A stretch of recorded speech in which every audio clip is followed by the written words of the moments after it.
Hi, hello, ನಮಸ್ತೆ, good morning ಎಲ್ಲರಿಗೂ. ಹೀಗೆ ನಿಮ್ಮ ಸಪೋರ್ಟ್ ಯಾವಾಗಲೂ ಹೀಗೆ ಇರಲಿ ಅಂತ ಕೇಳ್ಕೊತೀನಿ. ಯಾರ್ಯಾರು ನನ್ನ ಚಾನಲ್ನ ಸಬ್ಸ್ಕ್ರೈಬ್ ಮಾಡಿದಿರೋ ಅವ್ರಿಗೆಲ್ಲ ತುಂಬ ಥ್ಯಾಂಕ್ಸ್.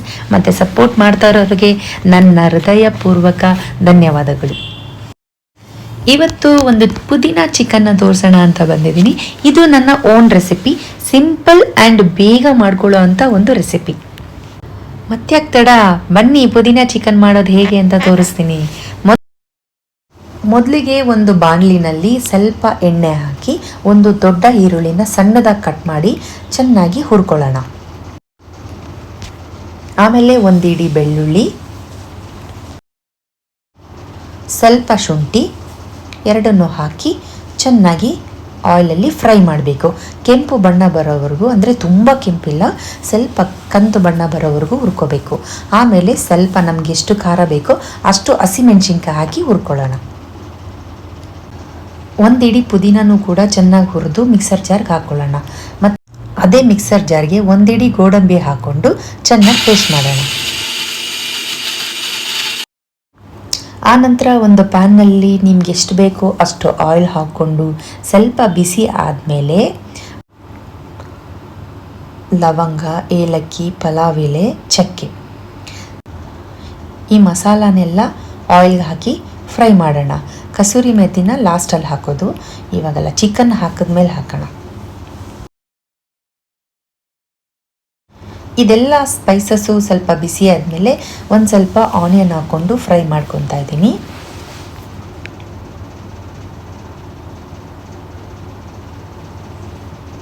ಆಮೇಲೆ ತೊಳೆದಿರೋವಂಥ ಚಿಕನ್, 1 kg ಚಿಕನ್ ಯೂಸ್ ಮಾಡ್ತಾ ಇದ್ದೀನಿ ನಾನಿಲ್ಲಿ. ನೀವು ಬೇಕಾದರೆ ಡಬಲ್ ಕ್ವಾಂಟಿಟಿನಲ್ಲಿ ಮಾಡ್ಬೋದು. ಎಣ್ಣೆನಲ್ಲಿ ಹಾಕಿ ಚೆನ್ನಾಗಿ ಫ್ರೈ ಮಾಡ್ತೀನಿ.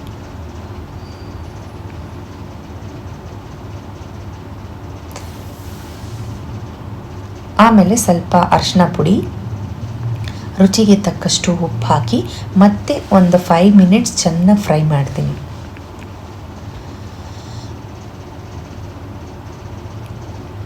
ಆಮೇಲೆ ರುಚಿಗೆ ನಮಗೆ ಖಾರ ಎಷ್ಟು ಬೇಕೋ ಅಷ್ಟು ನಾವು ಮೆಣಸು ಪುಡಿ ಹಾಕೋಬೋದು.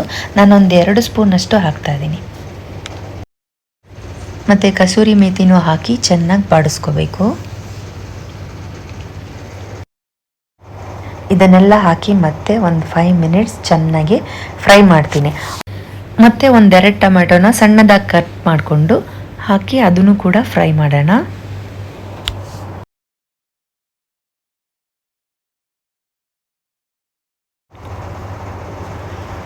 ಈ ಥರ ಚೆನ್ನಾಗಿ ಫ್ರೈ ಮಾಡಿದ್ಮೇಲೆ ಸ್ಪೈಸಸ್ ಹಾಕೋತಾ ಇದ್ದೀನಿ. 1 ಸ್ಪೂನ್ ಧನಿಯಾ ಪುಡಿ, 1 ಸ್ಪೂನ್ ಗರಂ ಮಸಾಲ ಎರಡನ್ನೂ ಹಾಕಿ ಮತ್ತೆ ಫ್ರೈ ಮಾಡೋಣ. ಆಮೇಲೆ ನಾವು ಮಸಾಲಾನ ರುಬ್ಬಿಟ್ಕೊಂಡಿರ್ತೀವಲ್ಲ ಅದನ್ನು ಈ ಚಿಕನ್ ಫ್ರೈಗೆ ಹಾಕಿ ಚೆನ್ನಾಗಿ ಮಿಕ್ಸ್ ಮಾಡ್ತಾ ಇದ್ದೀನಿ.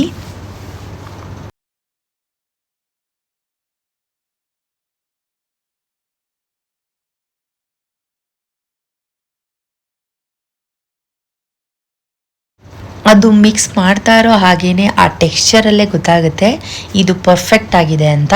ಇದನ್ನು ನಾವು ಸಾಂಬಾರೆಲ್ಲ ಮಾಡಿದ್ರೆ ಅಷ್ಟು ಚೆನ್ನಾಗಿರಲ್ಲ, ಗ್ರೇವಿ ಥರ ಮಾಡಿಕೊಂಡ್ರೆ ಟೇಸ್ಟು ಚೆನ್ನಾಗಿರುತ್ತೆ. ಮತ್ತು ಚಪಾತಿ, ದೋಸೆ, ಪೂರಿ, ಇಡ್ಲಿ ಇದಕ್ಕೆಲ್ಲ ತುಂಬ ಚೆನ್ನಾಗಿರುತ್ತೆ. ಆ್ಯಂಡ್ ಮುದ್ದೆನೂ ಕೂಡ ತಿನ್ಬೋದು. ರೈಸ್ಗಂತೂ ಬೆಸ್ಟ್ ಕಾಂಬಿನೇಷನ್ ಅಂತ ಹೇಳ್ಬೋದು. ನೀವು ಸಿಂಪಲ್ಲಾಗಿ ಒಂದು ರೈಸ್ ಮಾಡಿಕೊಂಡು ಜಸ್ಟ್ ಇದನ್ನೊಂದು ಸೈಡ್ಸ್ ಆಗಿ ಹಾಕ್ಕೊಂಡು ಕಲಿಸ್ಕೊಂಡು ತಿಂತಾ ಇದ್ದರೆ ವಾವ್ ಎಷ್ಟು ಚೆನ್ನಾಗಿರುತ್ತೆ ಅಂತ ಒಂದ್ಸಲ ಟ್ರೈ ಮಾಡಿ ನೋಡಿ, ನಿಮಗೆ ಗೊತ್ತಾಗುತ್ತೆ.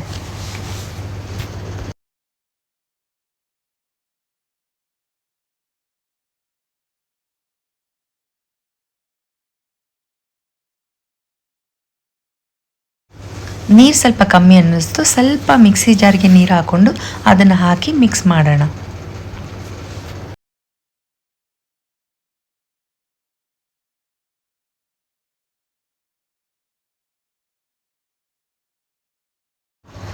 ಈ ಕನ್ಸಿಸ್ಟೆನ್ಸಿ ಬಂದರೆ ಸಾಕು. ಇವಾಗ ಕಾಣ್ತಾ ಇದೆಯಲ್ವಾ, ಈ ಥರ ಇದ್ದಾಗ ಸ್ವಲ್ಪ ಇದು ಕುಕ್ ಆದಮೇಲೆ ಇನ್ನೊಂದು ಸ್ವಲ್ಪ ಗಟ್ಟಿ ಆಗುತ್ತೆ, ಗ್ರೇವಿ ಕರೆಕ್ಟಾಗಿರುತ್ತೆ.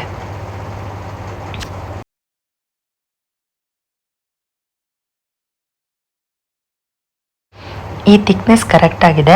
ಇವಾಗ ನಾನು ಲಿಡ್ನ ಕ್ಲೋಸ್ ಮಾಡ್ತಾ ಇದ್ದೀನಿ. ಕ್ಲೋಸ್ ಮಾಡಿ ಒಂದು 3 or 4 ವಿಷಲ್ ಆದರೆ ಸಾಕು. ಸೊ ಅಷ್ಟರಲ್ಲಿ ನಾನೊಂದು ಸ್ವಲ್ಪ ಸೌತೆಕಾಯಿ ಮತ್ತು ಎಗ್ಗೆಲ್ಲ ಬಾಯ್ಲ್ ಮಾಡಿದ್ದೆ, ಅದನ್ನು ಕೂಡ ಸಿಪ್ಪೆ ತೆಗೆದು ಇಟ್ಕೊಳ್ಳೋಣ ಅಂತ ರೆಡಿ ಮಾಡ್ತಾಯಿದ್ದೆ. ಸೊ ನಮ್ಮ ಸೋನುಗೆ ಎಗ್ ಅಂದರೆ ತುಂಬ ಇಷ್ಟ. ಸೊ ಅದು ಬಿಟ್ಟರೆ ಬೇರೆ ಏನು ತಿನ್ನಲ್ಲ ಅವಳು. ಸ್ಮೆಲ್ಗೆ ಅವಳಿಗೆ ಹೊಟ್ಟೆ ಹಸಿವಾಗಿದೆ. ಸೊ ಹಂಗಾಗಿ ಆಲ್ರೆಡಿ ಬಂದು ಇಲ್ಲಿ ಕುತ್ಕೊಂಡ್ಬಿಟ್ಟಿದ್ದಾಳೆ ನೋಡಿ. ಅದಕ್ಕೋಸ್ಕರ ಎಗ್ನ ಬಿಡಿಸ್ತಾ ಇದ್ದೀನಿ. ಅದನ್ನೆಲ್ಲ ಬಿಡಿಸಿ ಇಟ್ಟಾಗ ಆಗಿದ ತಕ್ಷಣವೇ ಅವಳಿಗೂ ಕೂಡ ಹಾಕ್ಕೊಟ್ಟು ನಾವು ಕೂಡ ತಿನ್ಬೋದು ಅಂತ. ಅದಕ್ಕೆ ನೋಡಿ ಅವಳ ರೆಸ್ಪಾನ್ಸ್ ನೋಡಿ ಹೇಗಿದೆ ಅಂತ. ನಾನು ಕೇಳ್ತಾ ಇದ್ದೀನಿ ಬೇಕಾ ಅಂತ, ಅದಕ್ಕೆ ಅವಳಂಗೆ ನೋಡ್ತಿದ್ದಾಳೆ. ಸೊ ಇವಾಗ ಸೌತೆಕಾಯಿ ಮತ್ತು ಎಗ್ ಎರಡೂ ರೆಡಿ ಆಯಿತು. ಸೊ ಗ್ರೇವಿ ಕೂಡ ರೆಡಿ ಆಯಿತು. ನನಗಂತೂ ಹೊಟ್ಟೆ ಹಸಿವಾಗ್ತದೆ. ಅಮಿತ್ ಆಯಿತಾ ಅಂತ ಕೇಳ್ತಾನೆ ಆಯಿತಾ. ಸೊ ಇವಾಗ ರೆಡಿ ಮಾಡಿದ್ದೀನಿ. ಇವಾಗ 1 ಕಪ್ ರೈಸು, ಒಂದು ಸ್ವಲ್ಪ ಚಿಕನ್ನು ಹಾಕ್ಕೊಂಡು ಸೈಡ್ಸ್ಗೆ ಒಂದು ಎಗ್ಗು ಮತ್ತು ಸ್ವಲ್ಪ ಆನಿಯನ್ನು ಮತ್ತು ಸ್ವಲ್ಪ ಕುಕುಂಬರು ಇಷ್ಟು ಹಾಕ್ಕೊಂಡು ಸೈಡ್ಸಲ್ಲಿ ಬಿಸಿ ಬಿಸಿನ ಉಫ್ ಅಂದ್ಕೊಂಡು ತಿಂತಾಯಿದ್ರೆ ಏನು ಚೆನ್ನಾಗಿತ್ತು ಅಂದರೆ ಸಖತ್ತಾಗಿತ್ತು. ನಾನು ಕೂಡ ಟೇಸ್ಟ್ ಮಾಡಿದೆ. ನೀವು ಕೂಡ ಟೇಸ್ಟ್ ಮಾಡಿ ಹೇಗಿತ್ತು ಅಂತ, ರೆಸಿಪಿ ಹೇಗಿತ್ತು ಅಂತ ನನಗೆ ಕಮೆಂಟ್ ಮಾಡಿ ತಿಳಿಸಿ. ಸೊ ನಾನು ಸೋನುಗೆ ಊಟ ಹಾಕಬೇಕು. ನೆಕ್ಸ್ಟ್ ವಿಡಿಯೋನಲ್ಲಿ ಸಿಗೋಣ. ಥ್ಯಾಂಕ್ ಯು ಎಲ್ಲರೂ ಸಪೋರ್ಟ್ ಮಾಡ್ತಾ ಇರೋದಕ್ಕೆ, ಸಬ್ಸ್ಕ್ರೈಬ್ ಮಾಡ್ಕೊತಾ ಇರೋದಕ್ಕೆ. ಹೀಗೆ ಸಪೋರ್ಟ್ ಮಾಡ್ತಾಯಿರಿ. Thanks for watching. ಬಾಯ್.